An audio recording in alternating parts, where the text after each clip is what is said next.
সুদীপার সংসার 7 দিন রং তার ভরে যাবে তোমাদের মনে।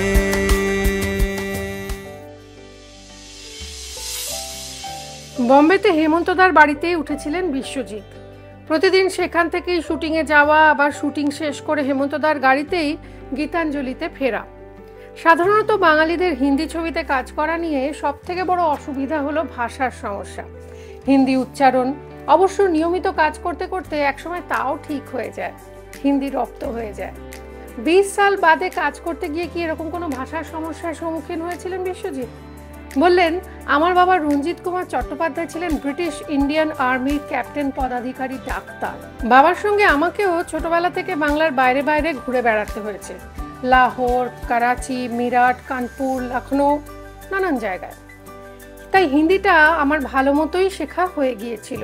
তাছাড়া কলকাতায় মাস্টারজির কাছে উর্দু শিখেছিলাম। আচ্ছা, আপনারা জানেন কি উত্তম দাস, সুচিত্রা সেন এরাও একসময় মাস্টারজির কাছে উর্দু শিখতেন। 20 সাল বাদে শুটিংয়ের সময় প্রথম শট দেওয়ার কথা আজও ভুলতে পারেনি বিশ্বজিৎ। তাকে খাবার পরিবেশন করছেন কৌতুক অভিনেতা অসিত সেন। এক থেকেই ওকে শট। ফ্লোরে উপস্থিত সকলে হাততালি দিয়ে ওঠেন।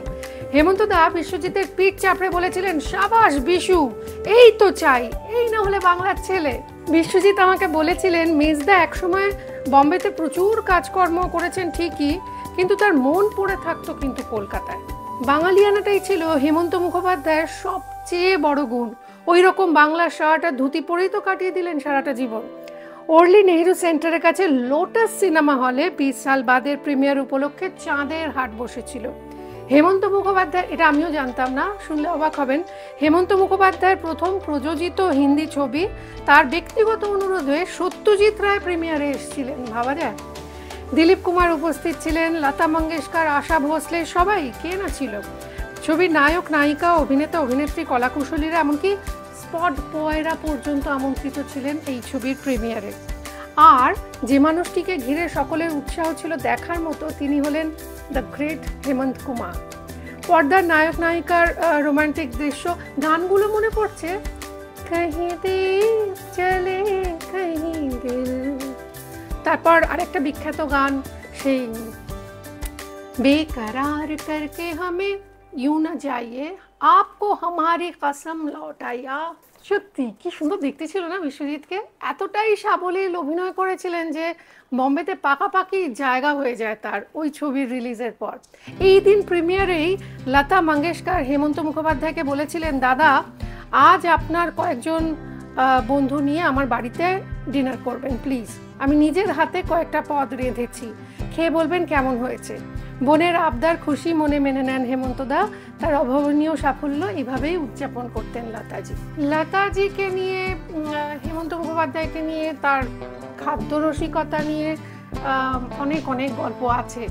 একবার নাকি, এই বইতেই পড়েছি আমি, একবার নাকি ওনার, হেমন্ত মুখোপাধ্যায়ের প্রথম হার্ট অ্যাটাকের পর ওনার ভাজাভুজি খাওয়া সব বন্ধ করে দিয়েছিলেন ওনার স্ত্রী। তখন নাকি তিনি লুকিয়ে লুকিয়ে তেলে ভাজা কিনে আনতেন। কি করে জানতে পারতেন তার স্ত্রী বা বাড়ির সকলে? কেননা হেমন্ত মুখোপাধ্যায়ের শার্টের একটা পকেট থাকতো, বড় পকেট দুদিকে, তার মধ্যে তেলে ভাজার তেলটা উনি মুছে নিতেন ভালো করে, বা তেলে ভাজা লুকিয়ে রাখতেন পকেটে। ভাবা যায়। এই সমস্ত কাহিনী গল্প লেখা হচ্ছে সুমন গুপ্তর, যিনি সম্পর্কে আমার মামা শ্বশুর মশাই হন। এই সমস্ত গল্প, এই সমস্ত নানান বই আপনারা পেয়ে যাবেন দীপ প্রকাশনী স্টলে। আপনারা জানেন কলেজ স্ট্রিটে একটা সুন্দর বইয়ের দোকান রয়েছে দীপ প্রকাশনীর, অনলাইনেও পেয়ে যাবেন। এইবার আমার আজকের যেটা বক্তব্য সেটা হচ্ছে, আজকে থেকে আমাদের একটা নতুন যাত্রা শুরু। আজ থেকে সুদীপার সংসারে আমাদের পরিবার ধীরে ধীরে বড় হচ্ছে। আপনারা জানেন, আপনাদের আশীর্বাদে আমরা 1 লক্ষ সাবস্ক্রাইবার পার করে দিচ্ছি, 1 লক্ষ সাবস্ক্রিপশন পার করে দিচ্ছি। তার জন্য আপনাদের আন্তরিক ধন্যবাদ এবং কৃতজ্ঞতা। এবং তার সঙ্গে সঙ্গে জানাই আমাদের অ্যাসোসিয়েট স্পন্সর দীপ প্রকাশন এবং রুম্পা জুয়েলারি আমাকে সুন্দর সুন্দর গয়নায় সাজায় রুম্পা, এইগুলো সমস্ত গোল্ড প্লেটেড জুয়েলারি। আর তার সঙ্গে সঙ্গে আমাকে সুন্দর শাড়িতে সাজায় সুদীপা চ্যাটার্জি স্টোর। আমরা শুরু করছি আজকে সুদীপার সংসার। আপনাদের বলেছিলাম না আজকে আমি বানাবো একটা মাছের পোলাও। লোটে মাছের ঝোড়ো তো অনেক খেয়েছেন, কিন্তু আজকে লোটে মাছের পোলাও শেখাবো, বা রাইস বলা যেতে পারে, লোটে রাইস। তার জন্য আমরা কড়াইয়ে সর্ষের তেল বেশ খানিকটা গরম করতে দিল। আজকাল এই রসুনগুলো ছাড়ানো অবস্থাতেই পাওয়া যায়। হ্যাঁ, এটাকে থেঁতো করে নিচ্ছি। রসুনটা লোটে মাছে খুব বেশিই লাগে। এরকম থেঁতো করে নিলাম, নিয়ে সবগুলোকে একসঙ্গে ধরে এইভাবে, দেখুন আমার দিকে তাকাচ্ছেন কেন, এটা দেখুন, এইভাবে চপ করে, যেরকম খুশি, কোনো মানে নিয়ম নেই যে সবগুলো সমান কুচি হতে হবে। এগুলো ভাজা অবস্থায় মুখে পড়বে আর তেলের মধ্যে একটা সুন্দর সুবাস ছড়িয়ে দেবে। বাস, যতটা মিহি কোচাতে পারেন ভালো। আমরা তো আর শেফ নই বলুন, তবুও চেষ্টা করি বাড়ির মানুষগুলোর মন জয় করতে, এমন এমন রান্না করতে যেটা খেয়ে আমার স্বামী, ছেলে, সবাই, মেয়ে, বাড়ির আত্মীয় স্বজন, আমার দাদা, ভাই, বোন সবাই যেন বলে ওঠে, আহা হা, তোমার রান্না সবচেয়ে সেরা, শ্রেষ্ঠ। সেই চেষ্টাতে আমরা চাকরি করি বা যাই করি, বাড়ি এসে একটু ছেলে ঢুকতে সবার ইচ্ছে করে। ওকে, আমরা আরেকটু, আমার মনে হচ্ছে মাছ যতটা আছে রসুন আরেকটু লাগবে, ওটা হতে থাকুক। এই পোলাওটার মজা হচ্ছে, এই পোলাওটা আপনি গোবিন্দভোগেও করতে পারেন বা বাসমতিতেও করতে পারেন। কালকে তো গোবিন্দভোগ খেলেন, তাই আজকে ভাবছি একটু বাসমতি রাইস দিয়ে করি, বিরিয়ানির রাইস দিয়ে।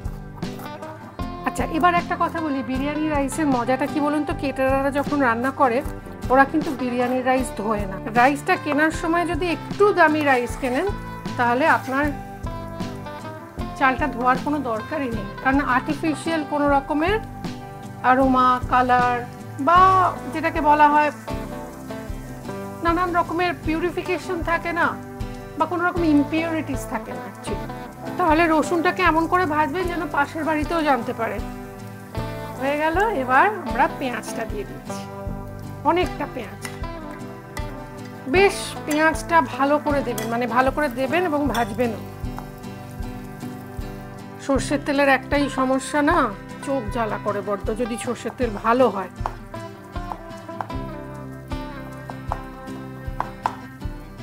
পেঁয়াজটা ভাজা ভাজা হচ্ছে যতক্ষণ, এখন এর মধ্যে কিচ্ছু দেব না। এদিকে লোটে মাছটা কি করেছি, বাটিতে একটু জল নিয়ে, সামান্য জল নিয়ে মাইক্রোওয়েভ ওভেনে 5 মিনিট ঘুরিয়ে নিয়েছি। এইবার কাছে এসে দেখুন মাছগুলো, দেখুন কাঁটার থেকে ছেড়ে বেরিয়ে আসবে। এইভাবে হাতে ধরবেন, দেখুন মেন যে কাঁটাটা ওটা বেরিয়ে যাবে এইভাবে। যদিও আমার কাঁটাটা খুব ভালো লাগে, তাই আমি কয়েকটা কাঁটা এমনি বড় বড় অবস্থাতে দিচ্ছি ফর ডেকোরেশন, এটা সাজাবো। মাছগুলো এর মধ্যে দিয়ে দিই।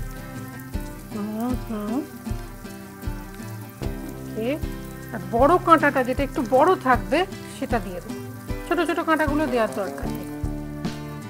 এটা একটু বড় সাইজের মাছ তো, ফ্লেশটা বেশি। আহা, বলবেন সুদীপা আর কি এমন করছো, এ তো লোটে মাছেরই ঝুড়ো হয়ে যাচ্ছে। না, ব্যাপারটা তা নয়, রান্নাটা শেষ হলে বুঝতে পারবেন। আচ্ছা, যতক্ষণ আমি মাছগুলোকে এর মধ্যে দিচ্ছি ততক্ষণ আপনারা একটা কাজ করুন। আমাকে অনেকে জিজ্ঞাসা করেন সুদীপা স্টোরে কি কি পাওয়া যায়। চলুন 15 নম্বর বন্ডেল রোড সুদীপা চ্যাটার্জি স্টোর থেকে আপনাদের একটু ঘুরিয়ে আনবো। বালিগঞ্জ প্লেসে ঢোকার মুখেই 15 নম্বর বন্ডেল রোড মানেই কিন্তু সুদীপা চ্যাটার্জি স্টোর। ছোট্ট একফালি দোকানে আমরা সাজিয়ে রেখেছি ভারতবর্ষের নানান প্রদেশের শাড়ি।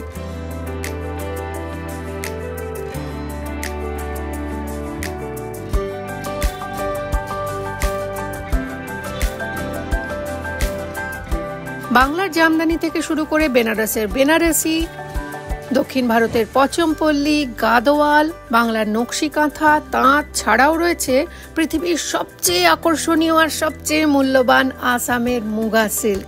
এছাড়া বাচ্চাদের শাড়ি, কুর্তা, ডিজাইনার ব্লাউজের সাথে সাথেই আপনারা পেয়ে যাবেন হাতে তৈরি তেল, আচার আর ডোকরার মূর্তি। তাহলে আর দেরি না করে আজই চলে আসুন বালিগঞ্জ ফাঁড়ির কাছে সুদীপা চ্যাটার্জি স্টোরে। সকলকে জানাই সাদর আমন্ত্রণ। রোববার ছাড়া রোজ দিন খোলা, প্লিজ আসবেন, একবার দেখে যান, এক কাপ চা খেয়ে যান। আচ্ছা, এবার এর মধ্যে দিচ্ছি একটু হলুদ গুঁড়ো, কিচ্ছু করিনি কিন্তু, যেমন ছিল তেমনি আছে। বেশ খানিকটা লঙ্কা গুঁড়ো, জানেন একটুখানি লোটে মাছের ঝাল ভালো লাগে। লঙ্কা গুঁড়ো, কালকের রান্নায় দিয়েছিলাম ধনে গুঁড়ো, জিরে গুঁড়ো বাদ ছিল, এইটাতে জিরে গুঁড়ো ধনে গুঁড়ো বাদ যাবে, শুধু জিরে গুঁড়ো দেবো। জিরে গুঁড়ো বেশ খানিকটা, আমি চালের আন্দাজে দিলাম। এইবার দেবো জিঞ্জার গার্লিক পেস্ট বা আদা রসুন বাটা। এইবার দেবো আরেকটা জিনিস, এটা এখনই দিতে হবে কষানোর সময়, এটা হলো চিনি।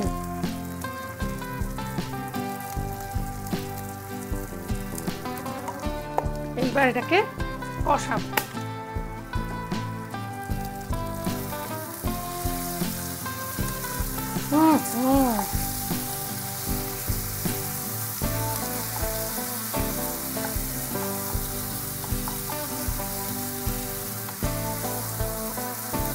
এটা যখন কষাচ্ছি না, তখনই আমি এর মধ্যে একটুখানি ধনেপাতা কুচি স্টেমের দিকটা দেব। এটা দেখুন পাতার দিকটা না, ম্যাক্সিমাম আপনি ডাঁটা দেখতে পাবেন, ডাঁটা কুচি। এটা খুব ভালো একটা অ্যারোমা দেয়। চাইনিজ খাবারেও না, যখন চাইনিজ বানাবেন ধনেপাতা না দিয়ে ধনেপাতার ডাঁটাটা কুচিয়ে দেবেন, দেখবেন দারুণ স্বাদ হবে। এটা কষানো হোক, ততক্ষণ আপনাদের একটা প্রশ্ন করি দীপ প্রকাশনের তরফ থেকে। আজকে দীপ প্রকাশনকে আমরা অনেক শুভেচ্ছা জানাই, এত সুন্দর একটা গল্প আপনাদের সঙ্গে শেয়ার করলাম। 20 সাল বাদ একটি বিখ্যাত ইংরেজি উপন্যাস, স্যার আর্থার কোনান ডয়েলের বিখ্যাত উপন্যাস থেকে ছায়া অবলম্বনে বানানো। কি সেই উপন্যাসের নাম যদি বলতে পারেন, দীপ প্রকাশনের তরফ থেকে আপনি পেয়ে যাবেন একগুচ্ছ বইয়ের একটা গিফট হ্যাম্পার।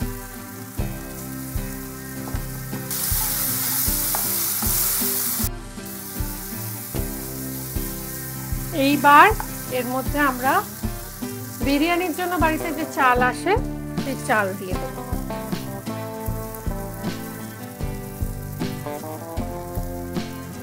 আমি আমার চোখের আন্দাজে দিচ্ছি, আপনারা আপনাদের আন্দাজ অনুযায়ী দেবেন। আর যে মাপের, আপনি যদি মাপে মাপে দিতে চান সেটাও করতে পারেন। তবে এই রান্নাটাতে না, আমি জানি না কেন, আমি একবারই খেয়েছি, এবং খেয়েছি এমন একটা জায়গায়, সেটা না লোটা শুটকি দিয়ে বানানো।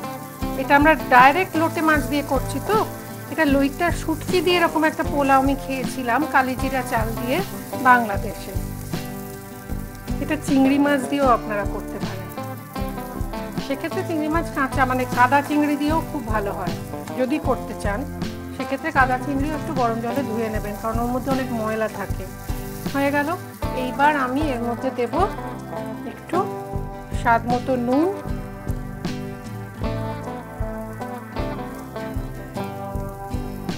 আরেকটা জিনিস এখন দিতে হবে, এটা হচ্ছে, আমি 3 বার নুন দিই, সেটা আপনারা জানেন, আমার একটা বাটিক। আমার মনে হয় যতবারই আমার 3 বার নুন দিলে ওটা একটা তুক। কাঁচা লঙ্কা এইভাবে দেব, ব্যাঁকা ব্যাঁকা করে কুচোবেন, কেমন? আরেকবার দেখিয়ে দিচ্ছি, ডাঁটিটা ধরে এরকম। এইবার দেখুন, যখন চাল থেকে একটা সুন্দর গন্ধ আসছে, তখন আমরা একটু কাঁচা তেল দেব, সর্ষের তেল। সুন্দর একটা গন্ধ পাবেন, আপনাকে বলে দিতে হবে না যে এই সময় হয়ে গেছে কষানো।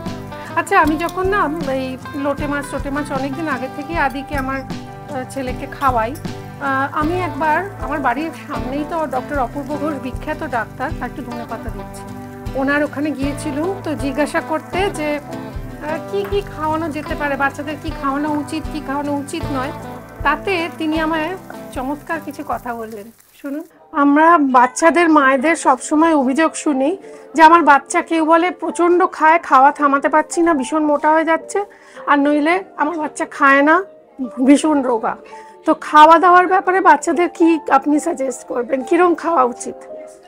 দেখুন, খাওয়া দাওয়ার ব্যাপারটা আমি একটা জিনিস বলি যে মানুষের ফার্স্ট অটোনোমাস বিহেভিয়ার হচ্ছে আমি কতটা খাবো, আমি নিজেই সেটা ডিসিশন নেব। ইভেন নিউবর্ন একটা বাচ্চা, সে কতটা দুধ খাবে সে নিজেই ডিসাইড করে, আমরা কিছু করতে পারি না। এখন অনেক সময় হয় কি, কোনো বাচ্চা খাচ্ছে ঠিকই কিন্তু বাবা মায়ের মন ভরছে না, এবার তাকে খাওয়াতে খাওয়াতে তার খাওয়াটাই তার হ্যাবিট হয়ে গেল, তারপরে সে আবার ওভার ইটিংয়ে চলে গেল, তো তখন সে আবার ওবেসিটিতে চলে গেল। তো এই খাওয়া ব্যাপারটা বাচ্চাদেরকে প্রথম থেকেই নিজেদের হাতে ছেড়ে দেওয়া উচিত। যখন থেকে তার পক্ষে সম্ভব তখন থেকেই তার নিজের হাতে তাকে খেতে দেওয়া উচিত, আদারওয়াইজ মানুষ এই ধরনের প্রবলেমে পড়বে। আর এই যে স্টু খাওয়ানো, ঝোল খাওয়ানো, কখনো অনেক মারা বেশি সাবধানী হয়ে কিছুই প্রায় বাচ্চাদের খেতে দেন না, সেটা কি আপনি কি স্পাইস খেতে বলেন? আমি খুব বেশি স্পাইসেস এর পক্ষপাতী নই।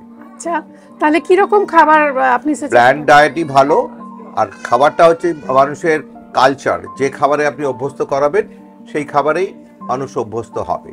যেমন ধরুন বিদেশে ওরা অনেক হালকা খাবার খায়, আবার আমরা একটু তেল ঝাল মশলা না হলে আমাদের হয় না।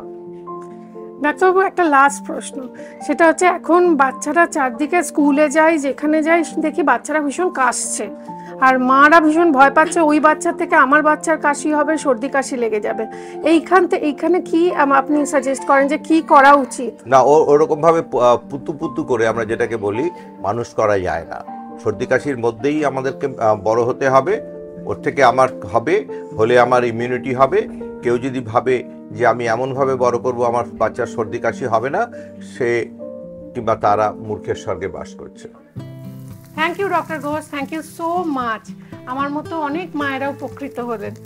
আচ্ছা, এবার এর মধ্যে একটু গরম জল দেব, কেটলি থেকে ফুটন্ত।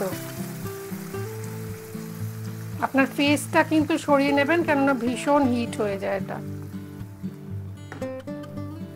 এবার ভালো করে এটাকে, জলটা যতটা লাগবে তার থেকে একটু কম দেবেন,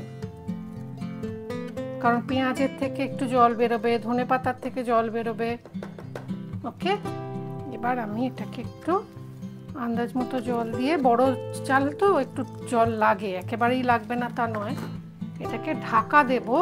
এবং এই ঢাকনাটাকে আমি কিছুই না, এই যে কাঁচা লঙ্কার ডাঁটি রয়েছে, কাঁচা লঙ্কার ডাঁটিওয়ালা একটা কাঁচা লঙ্কা দিয়ে বন্ধ করে দেবো মুখটা। এটা মিনিট 5 মতো দমে রান্না হোক, আর দমে রান্না হয়ে গেলে গ্যাসটা অফ করে দেবেন, সঙ্গে সঙ্গে চেক করতে যাবেন না। যেটা অসুবিধে, গোবিন্দভোগ চালে আপনি আরামসে কিন্তু খুন্তি নাড়িয়ে একটু দেখে নিতে পারেন যে নিচের দিকটা তলা লেগে গেছে কিনা, ধরে গেছে কিনা, জল আছে কিনা পর্যাপ্ত। কিন্তু বাসমতি, স্পেশালি বিরিয়ানি রাইস, মানে লং গ্রেন রাইসের ক্ষেত্রে মুশকিলটা হচ্ছে আপনি যদি খুন্তি দিয়ে খুব বেশি ওকে ডিস্টার্ব করেন, ঘাঁটাঘাঁটি করেন, চালের যে নিজস্ব সৌন্দর্য সেটা নষ্ট হয়ে যাবে, চালের গা থেকে ক্ষইতে শুরু করবে এবং দেখতে এক একটা চাল খুব একটা সুন্দর বা আই আপিলিং হবে। সুতরাং এটা আমরা 5 মিনিট ওয়েট করি, তারপর আরও মিনিট 2 ওকে একটু স্ট্যান্ডিং টাইম দেবো। সার্ভ করার আগে একটা ট্রিক আছে, সেটাও দেখিয়ে দেবো। কিন্তু তার আগে সুদীপা চ্যাটার্জি স্টোরের তরফ থেকে আপনি বাড়িতে বসে জিতে যেতে পারেন একটা সুন্দর এরকমই শাড়ি। হ্যাঁ, সেই শাড়িটা জিততে গেলে আমাদের আজকের question of the day answer দিন, এখানে নয়, কমেন্ট বক্সে নয়, অবশ্যই হোয়াটসঅ্যাপ করে দেখে নিন। সুদীপা চ্যাটার্জি স্টোরের তরফ থেকে আজকের কোয়েশ্চেন অফ দ্য ডে হলো, 20 সাল বাদ এই ছায়াছবির সঙ্গীত পরিচালক ও ছবির প্রযোজক কে ছিলেন? উত্তর জানা থাকলে এক্ষুনি হোয়াটসঅ্যাপ করুন 6289731413 এই নম্বরে, আর জিতে যান সুদীপা চ্যাটার্জি স্টোরের তরফ থেকে একটা দারুণ শাড়ি। এইবার একটা দারুণ কাজ, পাতিলেবু রান্না কমপ্লিট। পাতিলেবু যদি ফ্রিজে থাকে, কাছে আসুন, এদিকে আসুন, সেই পাতিলেবু যদি ফ্রিজে থাকে সেটাকে কিভাবে জুসি বানাবেন, আগে হাত দিয়ে একটুখানি এরম এরম করে ঘুরিয়ে নেবেন। ওকে, এইটা করলে পাতিলেবুর রসটা চারদিকে সমানভাবে ইভেনলি স্প্রেড হয়ে যায়। এইবার আমরা পাতিলেবুটা কাটবো, সিডসগুলো ফেলে দেবো। নাহলে তেতো হয়ে যাবে।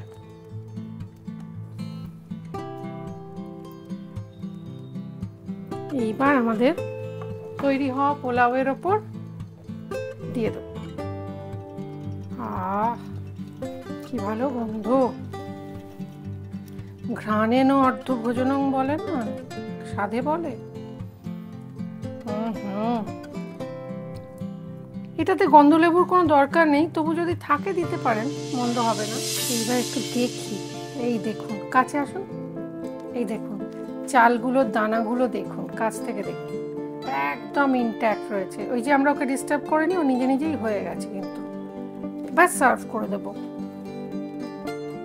দেখুন, যা গন্ধ বেরিয়েছে না,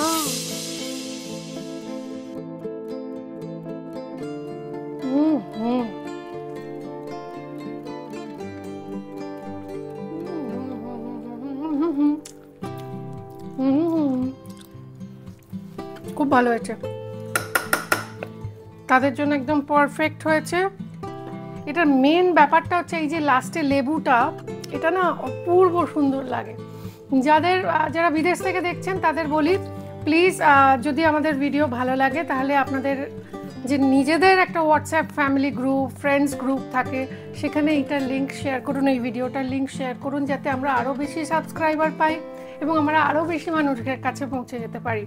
এবং বিদেশে যারা রয়েছেন তারা হয়তো ফ্রেশ লোটে পাচ্ছেন না, এমন জায়গায় রয়েছেন, সেক্ষেত্রে লোটে শুটকি দিয়েও কিন্তু বানাতে পারেন, চমৎকার হয়।